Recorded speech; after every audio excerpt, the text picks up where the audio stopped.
YouTube coaches have been lying to you, or at best, they've been misleading you, because there are so many different videos that talk about the perfect forehand. And the reality is, there isn't a perfect forehand. So I'm not making this video to throw shade at other creators, because there is some fantastic content out there, and I've learned a lot from a number of these coaches.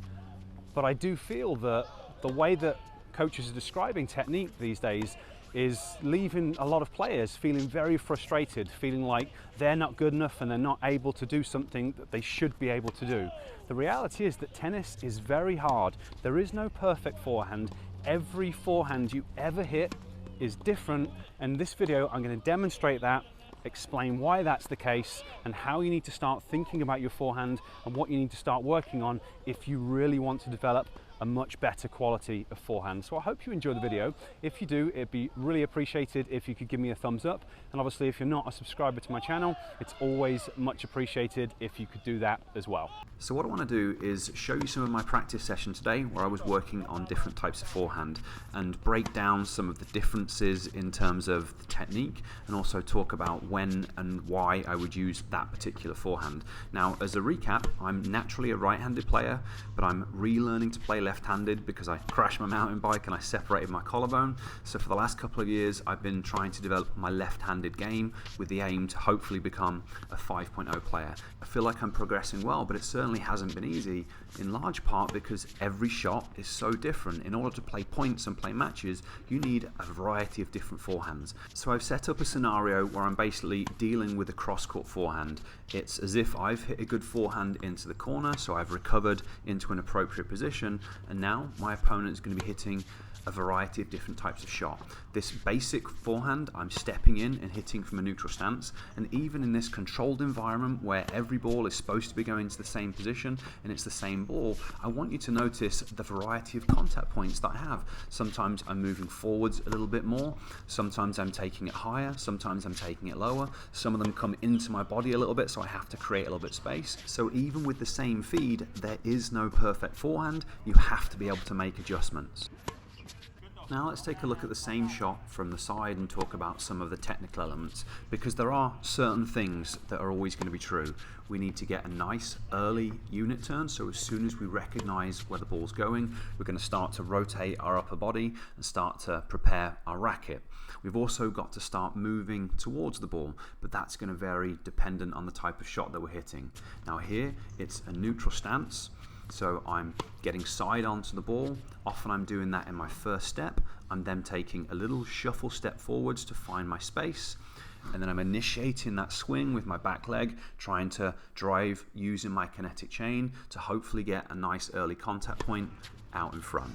So this neutral stance forehand is a technique that you'll be using when you've got a little bit more time. So it's a nice easy ball. I'm able to step in and just try and redirect it into the corner to keep my opponent pinned back.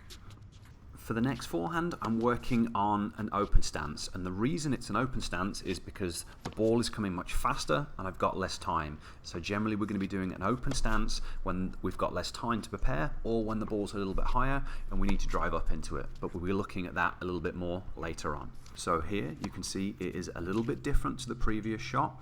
I'm still getting that nice upper body unit turn as early as I can, but the footwork and the movement to the ball is very different. Instead of getting side on straight away, I'm doing a little bit of a drop step when my left foot is dropping underneath my body a little bit to prepare me out to the side. And then the footwork varies again because we've got different balls within the context of what we're doing here. So sometimes I drive off that left leg and I have to do a crossover step to get the appropriate distance from the ball. Other times, like that last one, I haven't had to push that far, so I've just done a little bit of a shuffle step, and all that is done because I've had to read where the ball's going and use the appropriate footwork pattern to make sure that I've got the correct spacing so that then I can try and execute the shot.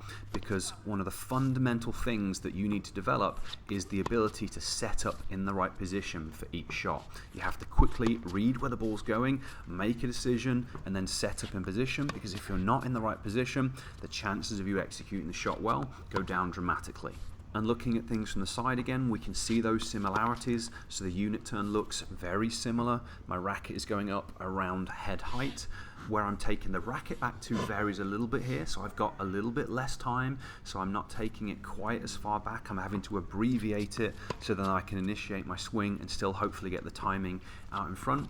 Obviously the footwork is very different. Before it was a neutral stance. Here I'm stepping out and either using a shuffle step or a crossover step to set up in my open stance. And then through contact I'm using a mogul step. And like I've said before, you need the appropriate footwork.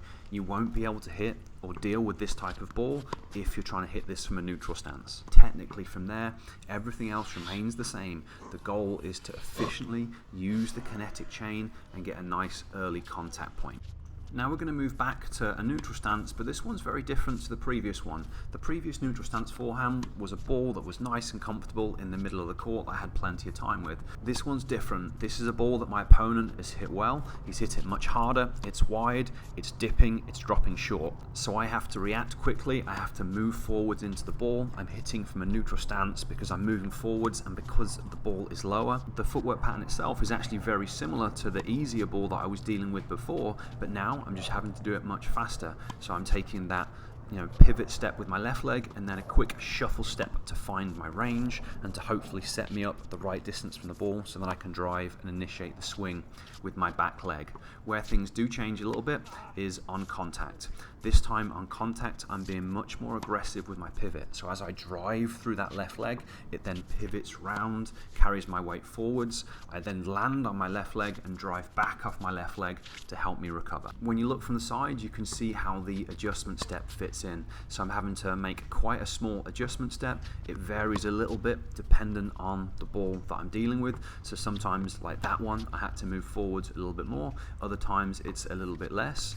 That one I've had to move out to the side a little bit more, but it's all just an adjustment step, but reading where the ball is going and then making the adjustments accordingly. And because of that, you'll see that the contact point is much lower. A lot of these balls I'm taking it around knee height, whereas the previous neutral stance I was taking it around waist height, and that's just because of the demands of the ball. This is the position that I'm in, so this is the adjustment that I have to make. Now what I want to point out here is that on all of the shots so far, I haven't tried to do anything special. All I'm trying to do is hit the ball back deep, cross court, with a little bit of topspin. Because for me to become a 5.0 player, which means winning consistently and winning tournaments at the 4-5 level, you don't need to crush the ball. All you need to do is have a consistent game, and if I can hit this heavy ball into my opponent's backhand 5, 6, 7 times in a row, that's enough to beat pretty much any 4.5 player. And then we get to the nasty one. I thought I was in a good position, but my opponent has hit a good shot. It's deep, it's heavy, it's got spin on it, it is pushing me back, so that's what I have to do. I have to get back, I have to respect the ball, and then I'm going to try and return cross court with height and spin to hopefully neutralize and get back into an equal position within the rally. Again, the early ball recognition is crucial, along with the footwork and movement to set up in the right position. And here you can see the footwork is a little bit different to anything that I've done. I'm often doing a drop step with my left leg, but then I'm using 1 or 2 crossover steps to get back into position. Sometimes it's a little bit of a shuffle instead of a crossover. Again, that's done on the fly. You just try and have to try and recognize where the ball is and then use the appropriate footwork patterns. Now, the wind is fairly gusty, so sometimes the ball is coming deep as expected. I'm taking it above shoulder height and hitting it a little bit later than some of the other balls, and then other times the ball will just get caught in the wind and it'll end up being a little bit shorter, and I'll be able to make contact with the ball out in front. But one of the crucial pieces is the footwork pattern. As I make contact, I'm doing an outside hop, so I'm taking off my left leg, landing on my left leg, moving back, and my right leg is kicking up as a counterbalance. This shot simply does not work without this footwork pattern, and this is kind of one of the last ones that I've started to develop with my left hand, and until I developed this, it really held me back playing points, because when anyone hit me the deep ball, I just wasn't equipped to deal with it in the way that I needed to be able to.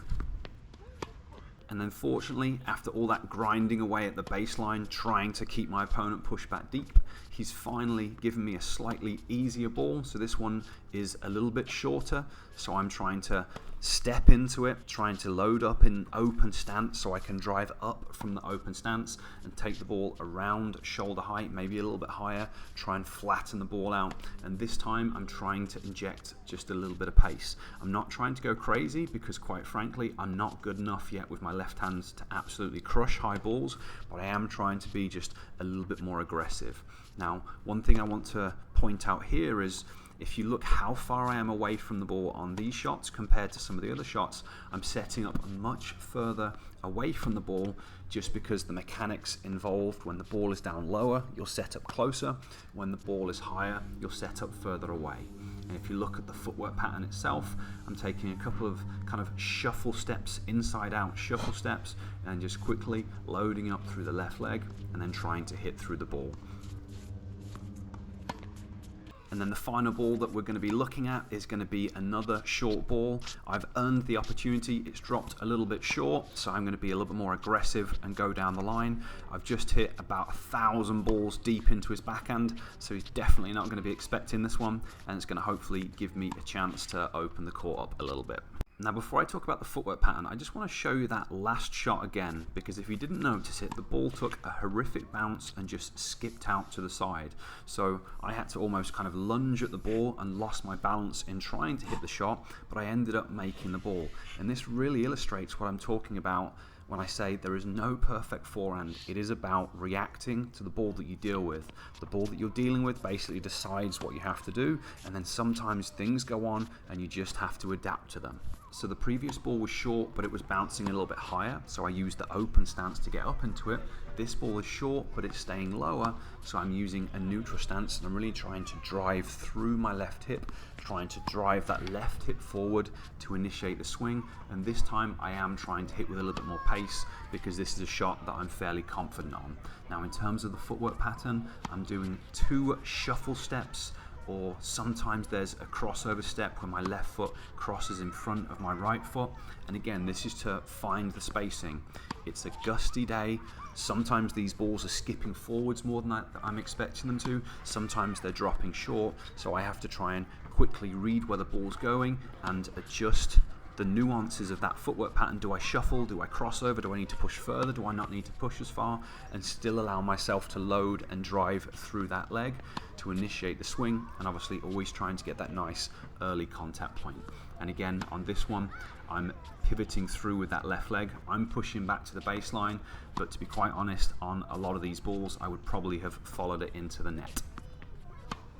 So hopefully that clearly demonstrates that there is no perfect forehand. And obviously I was only working with one scenario then. It was basically a cross-court ball. I haven't done any inside-out forehands. I haven't done any inside-in forehands. I haven't talked about slice forehands. I've just worked on a variety of balls within the same scenario. And you can see there's a lot of variation, different spacing, different footwork patterns through contact, slightly different swing paths, different contact points based on the ball, and then obviously sometimes the ball was taking a bad bounce and you just have to be reactive to it. And if you want to get better at tennis, that's the stuff that you have to understand, and that's how you have to think about your practice, working on the different variations that you need. Now, as I've said a couple of times, the hard thing in all this is you need to read where the ball's going and then use the appropriate footwork pattern, and then you have to have the ability to make the adjustments on the fly. So in addition to good quality practice, tennis basically comes down to how skillful you are, how good your eye to foot and eye to hand coordination is. And this is what I actually help tennis players to improve. I teach tennis players how to use brain-based training, neuroathletic training, to improve their visual processing speeds, to improve their ability to judge distance and depth, so they can read where the ball's going more effectively. I teach them how to improve their coordination and their skill so that they can use cleaner techniques, and so they can make the adjustments and control the angle of the racket face more. If that's something you'd like to learn more about, I've created a free class that's going to teach you all about it. I'll place a link up there, and I'll place a link down in the description. Click on either of those links and it'll take you over to a page where you can register and watch this free class. And at the end of the class, after explaining about how you use brain-based training to improve all these skills, it's going to talk a little bit about my program and how I work with players, if that's something that you're interested in exploring. Okay, I hope you've enjoyed the video. I hope you found it to be useful. If you did, give me that thumbs up. And again, if you haven't subscribed to my channel, it's always much appreciated if you could do that. Okay, I'll catch you next time.